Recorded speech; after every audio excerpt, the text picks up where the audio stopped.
It gives me huge pleasure now to introduce Dale Vince. Dale set up Ecotricity, a well-known renewable energy company set up in 1996, and that was in my hometown of Stroud, and is also looking to build a new stadia and other parts of infrastructure connected to it, which I hope we'll hear about nearer to Stonehouse, which is where I went to school. So I've got sort of huge sort of historic connections with things, but we only met for the first time yesterday in preparation for today. And I'm really looking forward to finding a bit more about someone who's the inventor of Sky Diamond and chairman of Forest Green Rovers, which I mentioned, but he's also a United Nations climate champion. Just announced fairly recently the sale of Ecotricity, the renewable energy company. And we're recognizing him today. Dale, I'm gonna start off by linking a little bit to what I happily call NIMBYism. But you started off with one turbine. Renewable energy is clearly something that we need. But wherever I go, and I live in rural Gloucestershire now, and the solar farms around me are not particularly welcome. Can you just comment first in your first reaction around NIMBYism and how that's affected you and developing your business? I would say NIMBYism is a media myth, excuse me, when it comes to renewable energy, because all of the opinion polls ever undertaken since I've been doing this, which is like 25 years, have shown something like 60 to 70% of people support the idea of wind energy in their area and renewable energy more generally. And about 10% of people are opposed, but it's the nature of our media that we hear about the people that are opposed. We don't hear about the people that think it's a good idea. And it's worth asking yourself what in planning terms doesn't have opponents, right? Roads, schools, waste incinerators. I mean, that's not, everybody should oppose those. But, even if you want to put a shed in your garden, somebody's not going to be happy. It happens. So NIMBYism has got in the way, to answer another part of your question. It has made things more difficult, but it didn't stop us. What stopped the wind and solar industry was 5-10 years ago, somewhere between those numbers. David Cameron changed the planning system to effectively ban onshore wind in Britain, England. And solar, it just had its financial support removed, but it's back. Solar's back because it's become super cheap or cheap enough, and wind can be built without subsidy, but can't be built under the current planning regime. And he did that because 100 of his own MPs wrote him a letter to say wind was really unpopular in their constituencies, and would he do something about it? It was politics really that killed onshore wind, and it is a real shame because it needs no public money. We can have a massive program of onshore wind building. Windmills are popular things, particularly. They're appreciated for the job they do in terms of clean energy, but right now, of course, it's energy independence. And we can get the price of energy down in our country if we were to do that. We need to put no public money into an onshore wind or solar program, but the government have turned their backs on it. So what would be if you feel there's a barrier in policy today, looking forward to 2022, from when you were battling those and what Cameron did in the past, what would be the big barrier today? Or do you feel that there's a good policy landscape to enable to expand the renewables to the level that we need? Well, it's all about policy. Policy in our country in planning terms, in tax and subsidy terms, is skewed entirely to the old bad way of doing things, burning of fossil fuels, industrial animal farming. They're the two big culprits. Our whole system is geared to support those bad industries and to hold up the good industries. So, for example, there's a presumption in planning law in favor of fossil fuel power stations, and there's a presumption against onshore wind. I find that almost impossible to comprehend.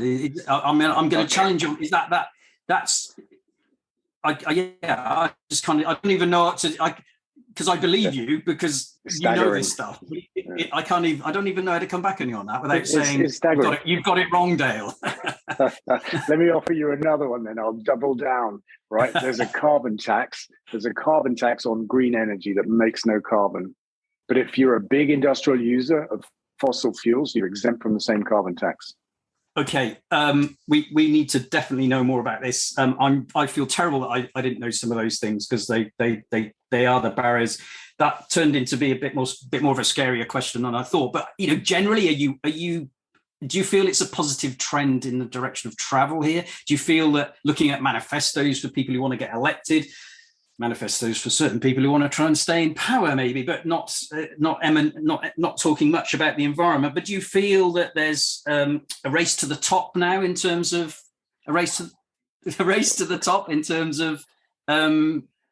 green solutions, particularly in your area of renewables? What I think is happening is a little bit like the professor said, the last speaker. We've got all the right policies. We've got zero carbon enshrined in law in our country. We have a government that says all the right things and aims for all the right things, and then does all the wrong things, right? The same government that put this zero carbon target into law wants to reopen coal mining in Cumbria and in Wales. They want to spend 26 billion on a road program to expand the capacity of our roads, when it's proven that all that does is increase traffic.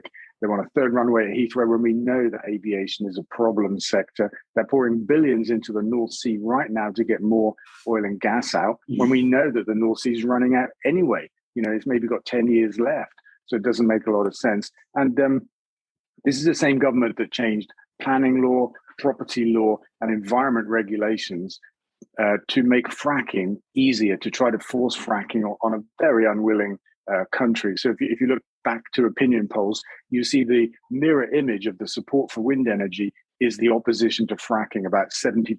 But this government, this party in government, didn't care. They put in place what they called the most generous tax regime in the world. They changed property law, environment regs, and they took planning out of the hands of local people and they put it in the hands of county councils. They still didn't work. We still don't have fracking, but they've toyed with the idea of bringing it back. And if fracking was running now at full tilt, it would last for 8 years, right? It'd be gone by 2030. What's the point of kicking this can down the road? We know that we have to stop using fossil fuels.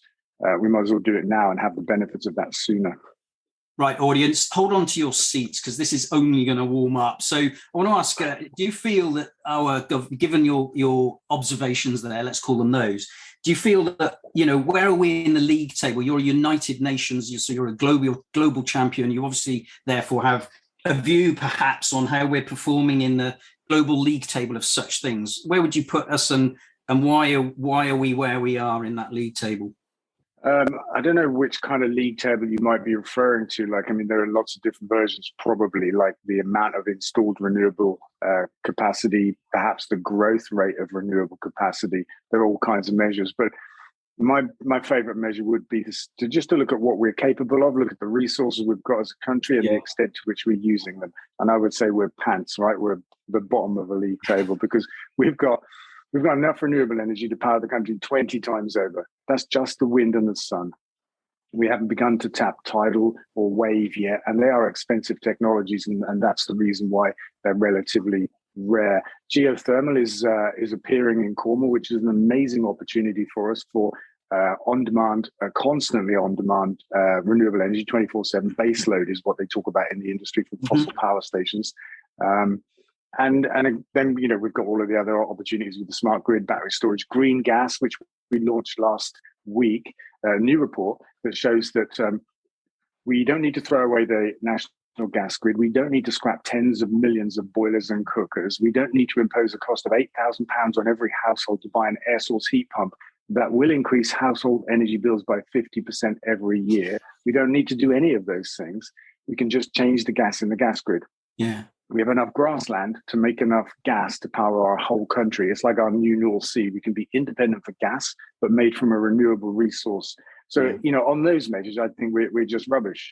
And we need a government that actually gets this. It doesn't just say the right things, does the right things. So at the moment, our government sees these as boxes to tick, say the right thing on this policy, and then move on. Boris Johnson famously went to COP26, didn't he? He berated world leaders for the gap between words and deeds and said it wasn't good enough for your words not to match up to your deeds. Then he jumped on a private plane to fly back to London for a private dinner.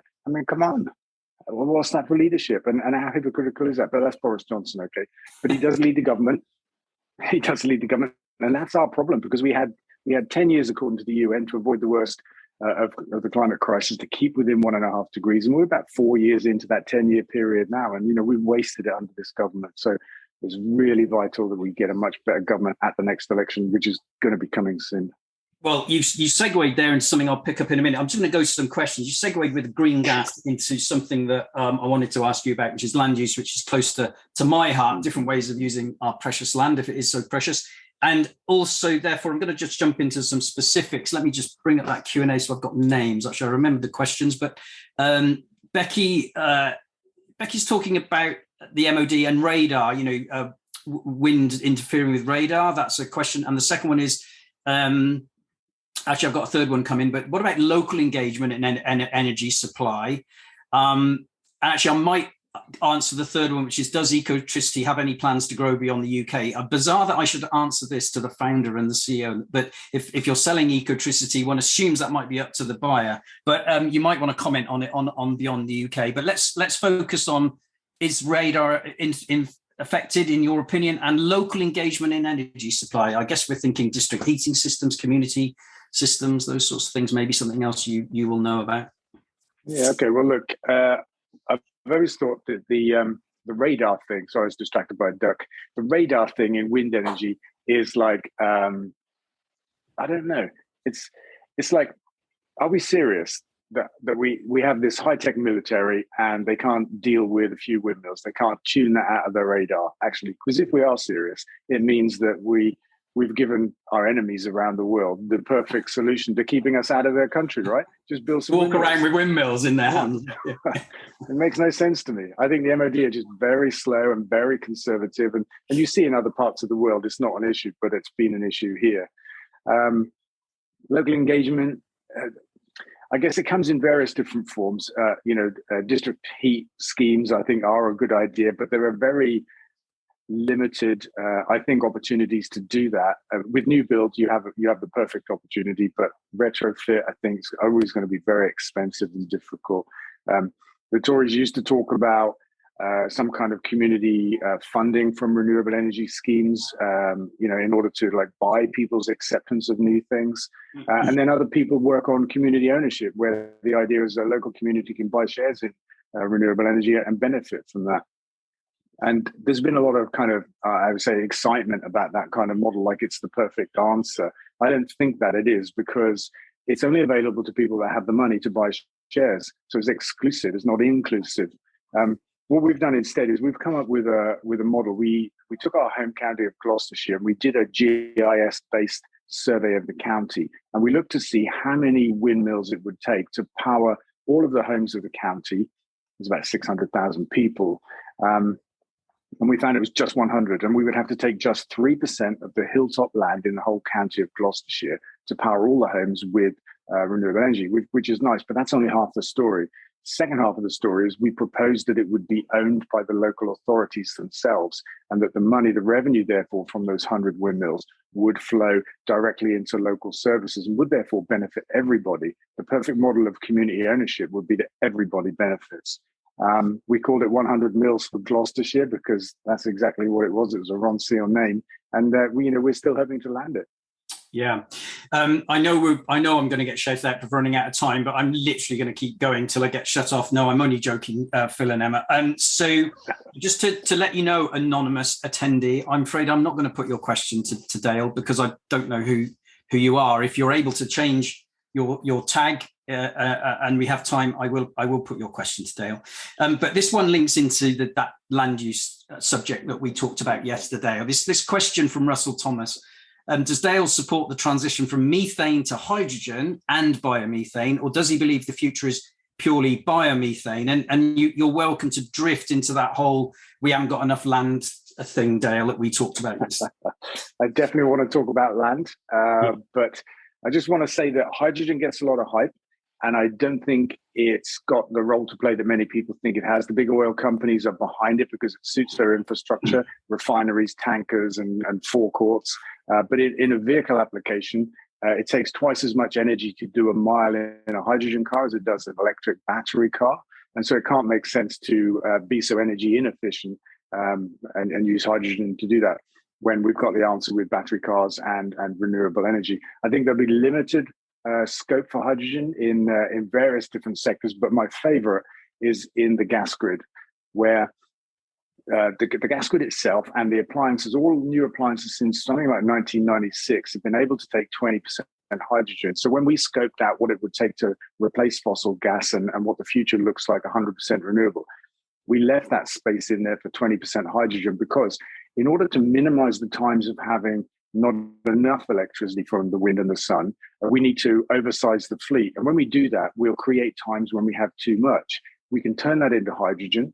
We can put it into the gas grid. We can store it. We could turn it into electricity if we needed it more than we needed gas. But we've got a fuel in the middle with hydrogen, a way of storing excess renewable energy. So I'm a big fan of 20% hydrogen maximum in the gas grid.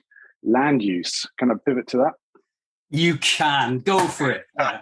All right then. So I watched the lecture with great interest, actually, and I wanted to say a couple of things. One is food choice is a big driver of water shortage and river pollution.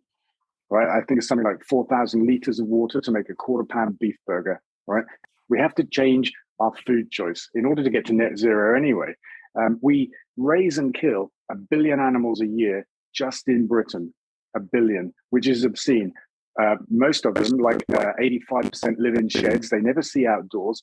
We have to feed them B12 because they can't get it from their environment. So something like 97% of all B12 supplements that we make, we feed to animals, so that when we eat the animals, we get some B12, which is madness. And this is a kind of just a good example of how mad our diet has become in the last 50 years. If we all went plant-based, we would free up 75% of farmland. We could give it back to nature. We could stop putting chemicals on it, because we use that land at the moment to grow crops, to feed animals, to feed people. And we get the most incredible diminishing returns in terms of nutritional value. With a cow, it's the worst, 10 in for 1 out. Fish are probably the best. Chicken, probably second best. But all of it's bad. It's all a diminishing return, and it can't make sense. It's so inefficient. And on top of that, of course, we're poisoning ourselves, because animal diets are the big drivers of cancer, heart disease, diabetes, those chronic illnesses that affect us in later life. They're not curable. They're chronic. You just live with them. They affect quality of life as well as shortening life. So we're killing ourselves. We're killing the planet through climate emissions, and we're killing 1 billion animals a year, and we're polluting our rivers because the runoff is from industrial farming. It's a crazy place that we're at, but it's all solvable if we go plant-based and we power ourselves completely with renewable energy. We've got to give up 2 things: fossil fuels and industrial animal farming. We do those 2 things, so many of our problems unwind themselves. I'm off now, off the soapbox. This is one of the most difficult interviews I've ever done to try and get anything passionate out of anybody. Okay, that's a joke, by the way. You don't know me well enough yet to know. So what I need from the audience here is not to go quiet on me, or on Dale. Just because Dale really knows his stuff and is really passionate and very clear doesn't mean it can't be challenged. So I want to see some challenge back on that summary, and that is a summary from Dale. There's loads of strands to every bit he's mentioned. I'm going to pick up on one of those strands myself. Nobody who knows me would be at all surprised to know that I would like to get a much higher percentage of the United Kingdom under the cover of, well, not undercover, a mixed woodland. Has got a lot of open space, a lot of water, a lot of different habitats and biodiversity, but also more trees. And I am constantly stopped, if you like, with my collaborations from doing this, because there ain't enough land to go around. So a sort of specific here is that if we do these things, if we've got enough land for everything, because you won't be able to stop people wanting to eat meat. And I hear from the agricultural lobby occasionally that food security is a massively important thing. Yeah, so a couple of things there. The consumption of red meat is on the decline in our country, 30% over the last 10 years. Climate Change Committee of the government have said we need another reduction of between 30 and 50% to get to net zero. It's an absolute fact that we must eat less animals. Sorry, I lost my thread there. So is there enough land? You said yesterday about 75% being freed up from not doing it. That seems extraordinary figure. It does. And this is not from me. This is from Oxford Uni that published a study, I think it's 3 years ago now, just before the pandemic. And the big picture stat that I missed is that 75% of our country is farmland. And 75% of that is not needed if we eat plants, which equates to roughly half of our entire country in terms of land area. So we suddenly free up, which we can give back to nature on a vast scale and unwind or reverse these great depletions that we have in our own country. You know, we've lost our own actual rainforest. Britain was home to a temperate rainforest. There are very few pockets left. So there's a literal and metaphorical loss of rainforest in our country. We can reverse all of that. When it comes to renewable energy, we did some number crunching recently because I saw a story in Germany. The ruling party had said, look, we just need 1% of Germany to get to 100% green electricity. We crunched the numbers for Britain. It's the same answer, 1%. So we can free up 50%. And we only need one of those to get to 100% green electricity. When we looked at our gas story, the report we put out last week said that we could power all of Britain's homes with grass from gas without touching land in agricultural use. You've paused, and I don't want to stop, but I'm literally getting so many personal messages from the team saying, you know, time's run out. Shut him up. Not you. No, shut me up. I'm thinking they definitely want to hear more from you. But I've got to ask this if you can summarize why you're selling Ecotricity, which I thought was quite a straightforward, sensible question, because there's a lot of love in the room for what you've done. And I suspect that behind that question is keep going. But yeah, just briefly. And then Emma, I'll hand over to you in 2 seconds. As briefly as I can then. A couple of different strands of thought. The biggest one probably was that renewable energy had become mainstream. It's a global mainstream industry. Every government of the world has it at the heart of its zero carbon targets. When I started 25 years ago, it was a very novel concept. I figure the most impact I've been able to have in the green energy sector has been had, actually, other than the green gas plan. And what I'm looking for is some new frontiers where I can make more of a difference. At the same time, we have a pipeline of 2,000 megawatts of projects that needs building, that needs funding, about £3 billion.